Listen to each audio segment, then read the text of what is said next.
your child in our doors. And it should be the safest place for your child to be. Mr. Meadows. Mr. Meadows. My name is Megan Warner, and I'm a student at Southern Park High School. And my question is, we have two middle schools, and what rules Brookfield Middle out from being our high school? And I'm not just saying that because that's where I attended, but if we're going to be playing basketball games over there, we have a full-size weight room and exercise room. We have a full-size kitchen called the economics room. What will that add to being our high school?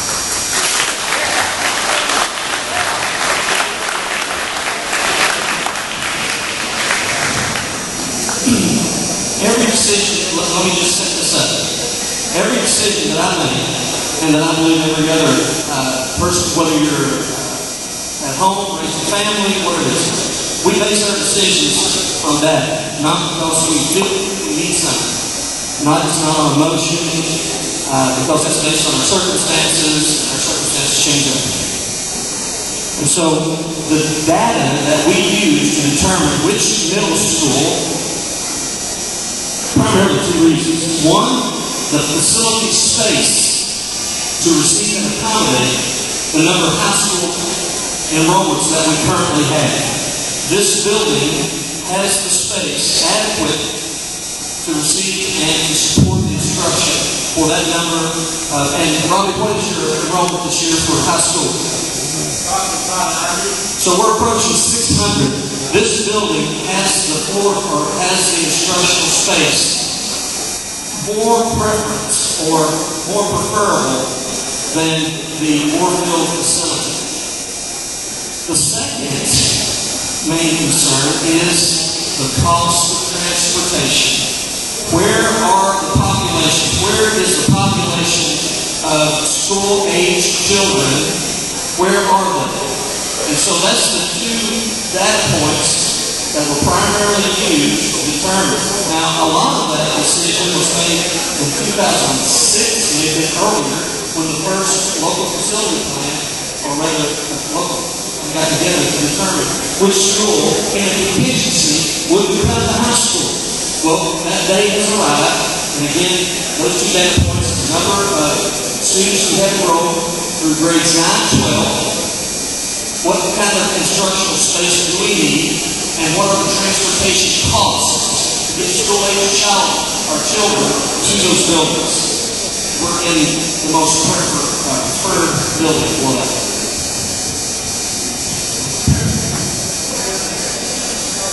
Brittany, where are you at, buddy?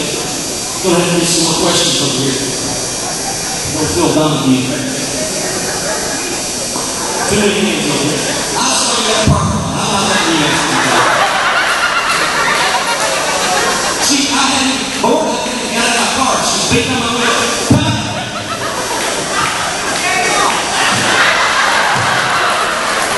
I don't know who's something. Do I smell like it or look like it? I don't know.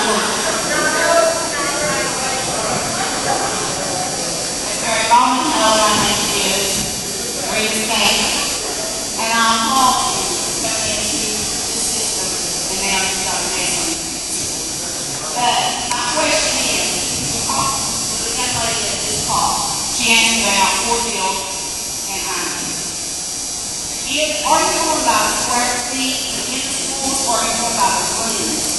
How many rooms does this school have? Mr. Haney? How many classrooms? 29. Roughly is at our last assessment, all the rooms we're using. I made it down to 30. Okay, Robbie. How many classrooms does Southern Park High School need? We will need approximately 32. That includes all our school and So how many teachers do you have? I have 30, not counting the agencies, I have about 35, 37, 26. Mr. Haney, how many teachers do you have? 21 classrooms and currently 30.5 teachers. I know that dealing with the safety. But it is important, because of the construction, they have absolutely our community. How many people are going to lose their job because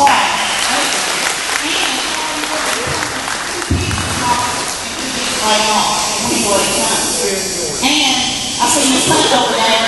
Here's the vocational school down here, give you all my blanks.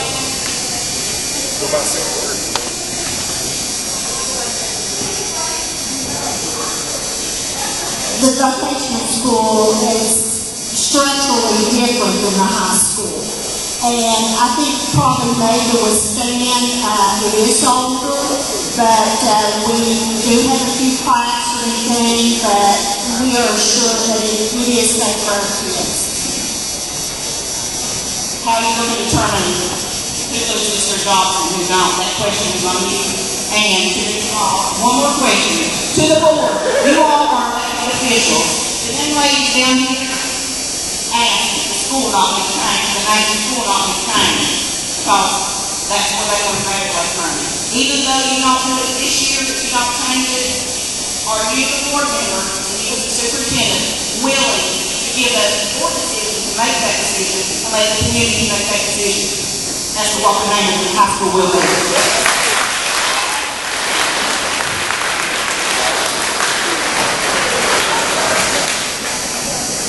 You remember, I didn't like that all that you asked there, but listen, folks, the more that you know me, the more I tend to use just a little bit of humor and tongue in cheek to keep my sanity sometimes.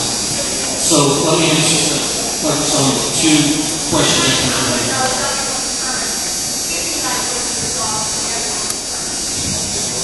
The first one was very hard to do my job.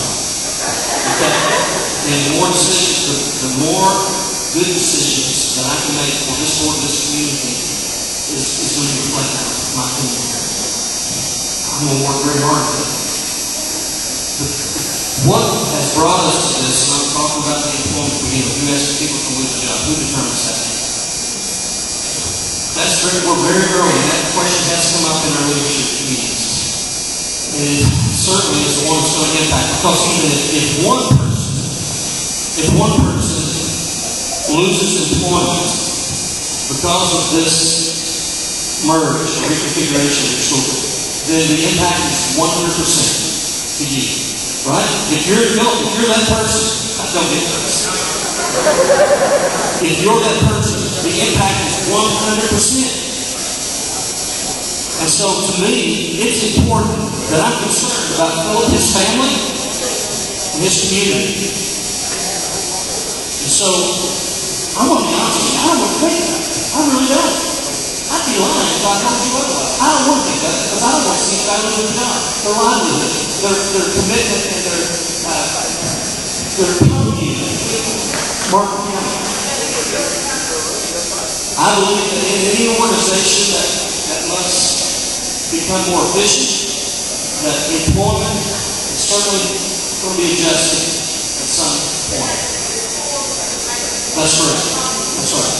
So if that happened, the second question is how it's determined. And remember this term, reduction in force. In school communities or in school law, in education, public education specifically, is something called a reduction in force. A reduction in force when one needs to happen. And you can talk to any business person in here, and probably everybody knows that if your business downsizes, you can't continue to pay and employ all of your employees, so a decision has to be made. If that should become the case here in Martin County Public Schools, there's two primary factors that are involved in making that decision. For the certified, let's just say for teachers, the two questions are two components or two factors to consider. One, tenure. How long have you been teaching? So there's a seniority for teachers and classified. It's seniority. And then it comes to not just seniority and seniority alone. We also have to consider certification and qualifications. What that means is, just because, let's say that I have, just for example, 3 teachers. One of those 3 teachers, we've got to reduce in force, meaning we've got to adjust our employment. One teacher will lose their job. I'll just go ahead and say it, okay? Makes me sick, don't want to think about it, but an example, one has to lose their job. We've got to consider their content, their seniority, but just because one has more seniority than teaching 20 years, the other one's been teaching 5 years, doesn't necessarily mean the one with 5 years is going to automatically lose their job. Because we also have to consider their certification and their qualifications. There are requirements for teaching, and this is not Steve Meadows putting an importance on one content area over the other. But folks, math, science, and language arts is the meat and potatoes and the bread. The language arts and reading and math is the thread that goes from K to 12 and to 13 to 16, really, PCC. That's the common thread. That's what's measured all the way up throughout school. So I think you can take the math. Those 2 content areas are very vital to our success. Our kids got to know how to read. That's literacy. Our kids got to learn how to work math and do a personal budget. That's numeracy. Those are the 2 threads that run through every grade in public school. And so those 2 content areas, qualifications, are very important. And then we would go by seniority.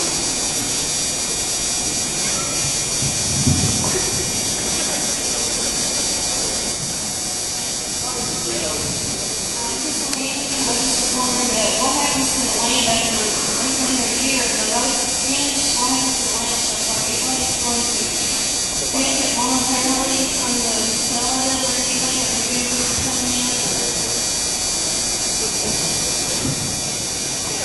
I'll get the question was from Michelle. Crystal, what happens to the property in any public school system in the state of Kentucky? Is all I'm familiar with. What happens to that property when it's no longer needed? Well, it's just like when you have a personal budget at home. If you have bills to pay and you have assets, you've got a car, you've got 2 homes, vacation home in Florida, you got to start selling those things off, your assets. If you don't want to be broke and underdrawn, why do you still have assets? In public school, when properties are no longer needed, whether it be a building, a piece of land, a school bus, a desk, a computer, television, the Board of Education will determine that those items would be what's called surplus. When an item or a piece of equipment or property is placed in surplus or designated surplus, it is sold.